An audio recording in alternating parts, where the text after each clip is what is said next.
I think that one thing that could be helpful for people to kind of like see and tune into is that any healer, anyone can really only, whether it's David or me or any non-dual teacher or anyone who's like really trying to help you out, anyone can only heal you to the degree that you're willing to be fully authentic and transparent. And the reason for that is because if you're holding stuff back, people can't really force healings on you. Like if you are a sovereign being, and so you can only really be healed in the same way you can only be hurt to what you consent to, you can only be healed to what you consent to. So I think that's part of the reason that some people feel, some people get a lot more out of those kinds of sessions than others, because if you're still holding back and you're not being fully authentic and transparent, and you're still trying to like put up a front or like put up some sort of like persona or act like you know more than you do or you feel better than you do or something like that, like whoever you're talking to, like the non-dual teacher that you're talking to, they'll only be able to help you to the extent to which you're fully honest. You have to be fully honest and authentic and transparent about your experience, because no one can inflict healing on you. In the same way no one can really inflict pain on you. It's all based on consent, even though sometimes it's more of a subconscious consent than it is. It's rarely that we consciously consent to pain. But either way, even if you're consenting to it on that subtle level, that is, that's the structure of this universe. Nobody can inflict anything on you. That's the law of sovereignty. And it goes for healing too. So I think if you're having a session with someone like David or someone, if you want to be fully healed and get the most out of it possible, you should be as transparent and authentic as possible. Like, just let it all out. Let the person know, like, exactly how you feel, like what you understand, what you don't understand, and just be, really clear and direct about that. Even if you feel bad or if you feel good, if you feel like you understand all of it, be honest about that too. Yeah, and the thing is too, it's like, non-dual teachers are much more human, I think, than people realize. Like, I think a lot of people project these ideas onto David and Emerson and people to where they think, like, oh, they can see, like, the energy, and they don't even, like, they can see, like, the substratum of the energy, and they can see all of this stuff, and they have these magical divine powers, and they can see all these things that I can't see. But it's not really like that. Like, the only difference is, like, it's not, maybe some people do have that ability to, like, see auras or something like that. But really, like, what it really comes down to, like, these teachers are not seeing your energy or something. It's just, the less disassociated they are, the more clear they are, the more authentic they are, the more they'll be able to spot that in other people, and they'll be able to spot those blind spots. And that's really all the gaze of the master is. The gaze of the master, like that transmission quality when the master is able to like gaze at you and heal you kind of thing, all that is that it's nothing fancy or crazy. Like, anyone could do that. Anyone who is not disassociated in the areas that you're disassociated in, they would be able to spot your blind spots and be able to pierce that veil and see through it. And that's all a spiritual teacher is really doing. Like, they have far less disassociation and blind spots than you, like if they're a very advanced teacher. And so that's the clarity that they have. It's not that they're like seeing something that wasn't always there. It's just that the more confined you are, within like limited context and within like inauthenticity and like different levels of resistance and things, the less clarity you have just about like the present moment as it is. And so it's not like, the more clear you become, it's not that you start being able to like see things that weren't there really. All you're seeing is like, you start to be able to see people's unconscious thought patterns and like their destructive behavior patterns, and you're able to see those impersonally and objectively, and then call those out and interrupt those patterns. But it's not anything like crazy or fancy.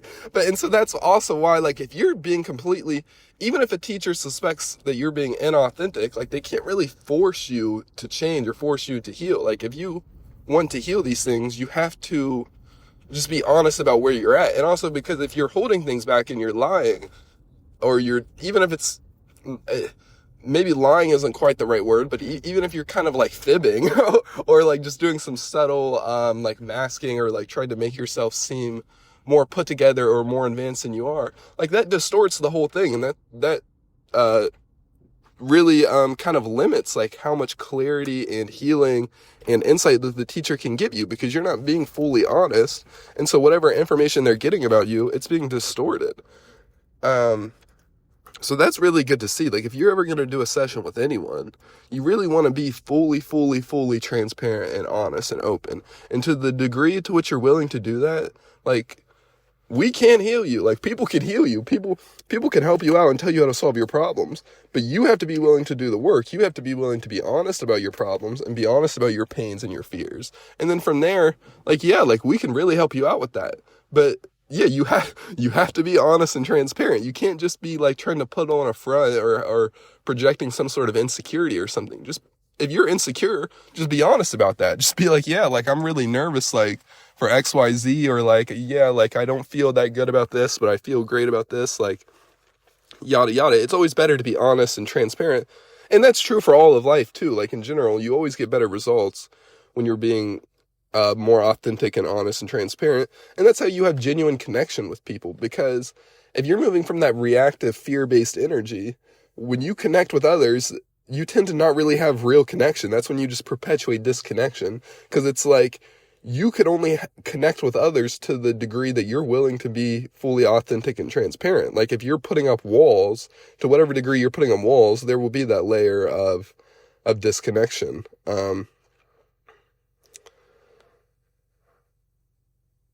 And so, yeah, that's really helpful to see, because you're only ever hurting yourself by being like fake or inauthentic or trying to project some sort of persona. Like, if you really want to just heal at the fundamental, like, primordial levels, let it all out. Like, be fully naked. Like, that's what I did in front of David. And I think that's why I was able to have it just like an hour and a half of talking with him, or however long it was. It felt like I was able to receive some of the most profound healings I've ever received in my life, because I didn't hold anything back. I didn't try to act like I knew more than I did, or that I was more advanced than I was. I didn't try to put up any sort of personal, like, persona or anything. Like, from the moment I was in front of David, I just got butt naked.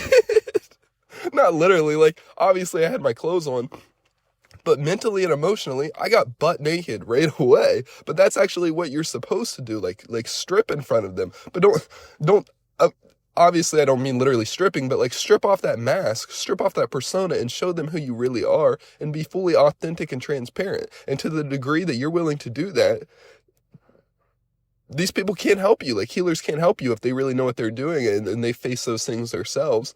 But again, yeah, like, if you hide it, you're only hurting yourself. If you're suppressing and hiding things, that would just keep you stuck in place, and that would just keep you running in circles. But when you're willing to be like really, really open and transparent with people, that is how the deepest healing happens. And that can happen not just with a teacher. I mean, that happens just with an authentic conversation with anyone. Like, tons of people have experienced that. Like, if you've been in a series of like kind of like a depressive, like low mode, like you're like, things are not going well for you, you're not having like much connection with others, like a lot of your social connections feel quite awkward. Usually that kind of thing is largely fueled by like the projecting and the insecurity and the disconnection. Whereas sometimes it's like, it just takes one genuine, authentic conversation with someone where you're just really fully being yourself and like letting it out, and like just laughing with someone or crying with someone, or just being really, really real with someone and having that authentic, heartfelt connection, that it can heal you very, very profoundly. Like, you can have that with your family members, you can have that with a friend, you can have that with a person at the grocery store, and it goes both ways. Like, that is the most effective way to heal. It's just authentic connection. And they even talk about that in trauma work, like in science, like scientific studies. Like, that's one of the main pillars of healing any type of like trauma or like mental, like depression, like mental illness like that, is you need authentic connection with other humans. Like, you need that. Everyone needs that. And because, like, that's just a part of being human. And that's also like, it does create that sort of mirror effect where you guys are mirroring each other back to each other. But yeah, if you're putting up a bunch of blocks and fake distortions and personas and masks on your mirror is going to be severely shadowed and like, not really clear and not very like, highly reflective. And so like, the results that you get will reflect that. Whereas when you can just be really, really like, let your guard down and just be with people exactly as they are, and be with yourself exactly as you are, that's how you have the most profound healings and transformations. That's the way to do it. And so that would be my advice for anyone, whether you're meeting with me or David or Emerson or anyone. Like, from the moment you're in that call, get naked. But not, don't get naked, but like get mentally and emotionally naked. Like, let it all out. Like, be so raw in you, like fully, like just don't hold anything back. Don't try to project a persona. Don't try to act more advanced than you are. Just be fully honest and transparent about your life situations, what problems you're having, what you have going on, like what relationship problems you're having. The more you can be honest about that and just be direct, and be direct about the good parts too. Like, if you're having huge amounts of success and you feel amazing, be honest about that too. Like, it can go either way, and usually it's a blend of both for people. But that's really key to see, and that's really, really powerful. It's just that honest authenticity, because it allows for that heartfelt connection, and that's where the deepest healing happens. So yeah, that's a great point to see.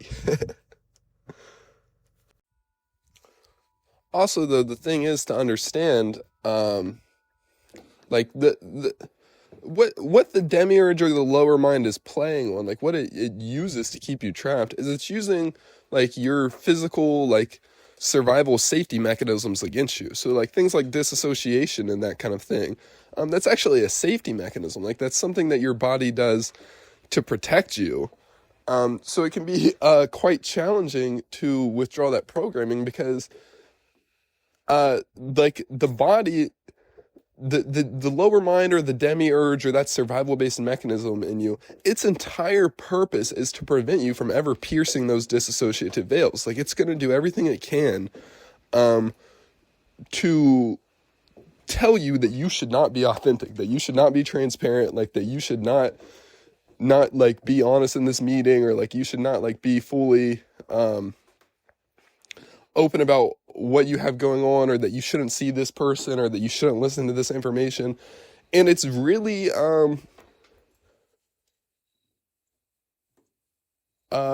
it can be quite intense. Really, a good way to look at it is the things which you have the most resistance to, which you don't want to look at the most.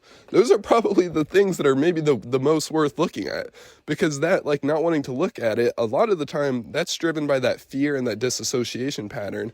And it's the body or the lower mind or the demiurge, it knows that if you go that direction and you connect with that person or you listen to that information, it would pierce your dissociative veil, because they're talking about stuff which would be in conflict to whatever sort of context that you've laid down as that survival, like, safety mechanism. Like, one way that plays out for people, like an example of a sort of like traumatic based context would be, if when you're a kid, say you have a dad that is quite intense, and say that whenever you get upset, say if you get angry, dad gets very angry and he's mean to you and he hits you or something, but then when you act peaceful and you act like nice and loving, then he's nice to you, and then he approves, and then he likes that.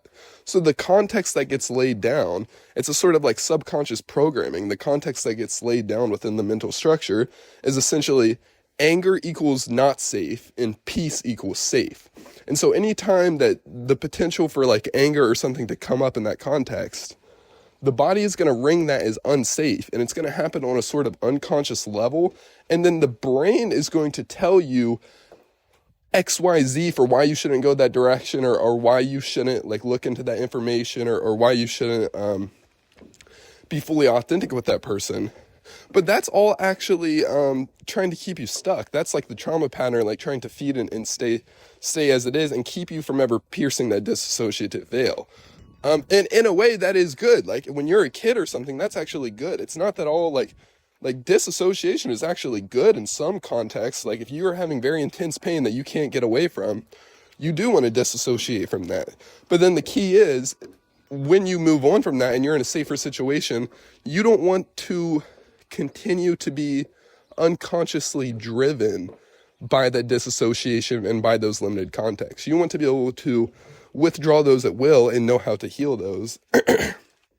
And so the way to do that is through starting to be like authentic and transparent, and like facing these resistances. Like, a lot of the time when we think we have some sort of like primal instinctual resistance to a teacher or to a person or to something like that, and our brain is telling us because it's XYZ, like because like, oh, well, like, no, they just don't get it, or they don't understand me, or this information is stupid, or I don't even know what they're talking about or something. A lot of time what that is coming from is from that survival fear-based mechanism. It's the disassociation trying to keep you safe. And on a sort of like scientific, just normal level, it's because the body is still interpreting as if you are that like 4-year-old that's getting hit by your dad or whatever it is. Like the body doesn't really fully cognize that you are in a safe situation now, and it would actually be beneficial for you to pierce that veil and to begin healing and to begin making some of this unconscious stuff conscious, because that's the integration process. That's the transmutation of energy. That's why, I mean, Carl Jung was actually really right with that quote that he has where he says, one does not become enlightened by imagining figures of light. One becomes enlightened by turning the unconscious to the conscious. And that's the integration. And that's the difference between suppression versus integration. Suppression is like if we have a fear around anger or sadness or vulnerability or directness or honesty or truth or something. The disassociation in the lower mind, it wants to suppress that by imagining figures of light, by imagining like the opposite of that, and by never facing it. It wants us to keep that kind of projection going. Whereas the true integration and the true transmutation process of energy doesn't happen by a sort of like projecting fake imaginary images outwardly, rather in healing that unconsciousness and facing things exactly as they are. And then that's how you actually, that's how you transmute the energy. That's how you pierce those disassociative veils, because you're relinquishing that urge to sort of like instinctually succumb to like looking away or like avoiding the problem, or like going back into the disassociation pattern or going back into the avoidance pattern or whatever it is. But when you can really fully, truly be with things and be authentic with things exactly as they are, that's when these things can actually start to unwind and heal and refine and get better. But also it's key to see there, sometimes like it does like, it can be a bit intense. Like sometimes like you may have like a sort of emotional release or an energetic release, or you may start having like deep fears or something from your childhood come up or something, like as you start to face these darkened patterns, these like disassociative patterns. But it's all opportunity, it's all grace, and it's all happening exactly as it should, because this is how healing happens. And this is actually what your structure was meant to do. Like the disassociation was put in place to heal you. And now that you're in a safer situation and you're in a place where you can actually start to let go of that and start to face some of that, that is how the healing happens, and that's how the integration happens, and that's how you start to become like authentically at peace and authentically at bliss. And you don't have to like subtly project like a spiritual persona or something, because as long as you're doing that, that just reinforces the trauma pattern or the tension pattern or the reactive pattern, like whatever it is. But yeah, it's just through that authentic allowing, just allowing it to come up, just allowing yourself to be honest, with where you're at, and then things will actually start to authentically open up. And then you don't have to be fake around people. You can just be yourself. Like if you're authentically in bliss, that's great. But you're always better. Like it's better to be authentically angry than to be inauthentically in bliss. Like you're always better off being authentic. Like you could be the most advanced person in the world from a place of inauthenticity, and you would actually be less advanced than someone who is fully authentic and they just seem like an idiot caveman or something. Like the caveman would be ahead because in that situation, just because he's actually being authentic. Like authenticity is what heals, and authenticity is how you fall into alignment with source, with the infinite being, because what you authentically are is the infinite being playing the role of you. Whereas when you're consenting to subtle levels of inauthenticity or projection, or trying to like hide how you feel, or trying to act like you feel better or worse than you do or something like that, that just perpetuates the problem, and you're just consenting to cutting off your power, and it's a huge energy drain. Whereas the real empowerment comes from that authenticity, just allowing yourself to be exactly where you're at. And then you don't ever have to like script what you're saying or like think about what you're saying or like be fake around people. You can just be really fully you. And that's a much better place to be. That feels much, much better than things like suppression and inauthenticity. So yeah, that's a really key thing to see. Like, authenticity is key. Authenticity is healing. Authenticity is in many ways, it's step number one. Like, you have to start being authentic. Authenticity is the solid ground out of which you build your land. And you want to authentically heal. You don't want to inauthentically heal. You want to authentically heal, and you want to be yourself, and you want to be comfortable with yourself exactly where you're at. Even if you aren't perfect, like no one's really perfect, but you can be non-resistant to the imperfection. Just allow yourself to be how you are. Whereas when you're projecting things like inauthenticity and like putting up a mask or a persona or that kind of thing, that just perpetuates it. That just keeps you in that state of that resistance and energy draining and stagnation, and it keeps you repeating patterns, and it keeps you disassociated, because that's how the disassociation works. It's basically, disassociation is really just the filtering mechanism of the brain, and we tend to disassociate to whatever isn't deemed safe or acceptable within the confines of our context. So like another like example of the context thing would be like, you can never be sad in public, or you can never be angry in public, or you can never, you can't be fully honest with your teacher or something, or like stuff like that. Those are all like different sorts of contexts. And then, or like, I mean, even like a more like sort of simple basic one is like, say you got attacked by a dog when you were a kid or something, and then you take on the subconscious programming, you take on the context that all dogs are evil and bad and they're horrible things. You will actually, without even necessarily realizing that it's happening, you will sort of disassociate from any evidence that proves that otherwise. Like you will just, and that's when you just continuously find more and more evidence that supports that limited context that all dogs are dangerous or all dogs are bad or something like that. Whereas when you can just be fully authentic with the experience as it is, and just like not sort of like project that context outwards or that kind of thing, that's when you can actually start to see evidence in the outside world of the opposite. Because as long as you're resisting that and you're projecting that resistance and that dissociative pattern, even if you see evidence of that, you're just not going to remember it. It's just going to get blocked out of your memory, or you're not even going to see it, or it's just not even going to like land for you.